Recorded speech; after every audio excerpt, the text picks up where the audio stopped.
దేవి శరన్నవరాత్రులలో 11వ రోజు అనగా 2025 అక్టోబర్ 2న గురువారం రోజున దశమి తిథి ఉత్తరాషాఢ శ్రావణ నక్షత్రంలో అమ్మవారిని శ్రీ రాజరాజేశ్వరి దేవిగా అలంకరిస్తారు. ఈ అలంకరణలో అమ్మవారికి ఆకుపచ్చ రంగు చీరతో అలంకరిస్తారు.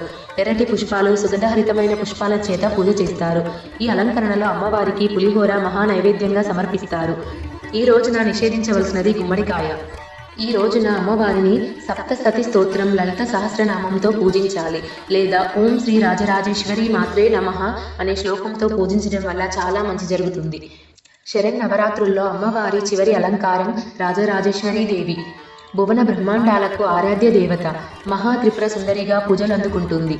అపరాజిత దేవిగా భక్తులు ఆరాధిస్తారు. పరమేశ్వరుడి అంకం, ఆసనంగా ఇచ్చ, జ్ఞాన, క్రియాశక్తులను భక్తులకు అనుగ్రహిస్తుంది తల్లి. యోగామూర్తిగా మాయమోహిత మానవ చైతన్యాన్ని ఉద్దీపనం చేస్తుంది. అనంత శక్తి స్వరూపమైన శ్రీచక్రానికి ఈ తల్లి అధిష్టాన దేవత. లలిత సహస్రనామ పారాయణం, కుంకుమార్చన చేయాలి ఈ రోజున. ఈ విధంగా అమ్మవారు 11 రోజులు 11 అవతారాలతో దర్శనమిస్తుంది. ఇంకా 11వ రోజున అమ్మవారికి ఉద్వాసన చెప్పి అమ్మవారి పీఠంను కదిలించొచ్చండి. అయితే పీఠం కదపవలసిన సమయం ఏంటంటే అక్టోబర్ 2 గురువారం రోజున ఉదయం పూజ చేసుకుంటాం కదా, కావున సాయంత్రం 4 గంటల నుంచి 5 గంటల 30 నిమిషాల లోపు పీఠం కదపి ఉద్వాసన చెప్పొచ్చు. ఇది పీఠం వేసుకొని పూజ చేసుకునే వారికి మాత్రమే ఉద్వాసన చెప్పాలి.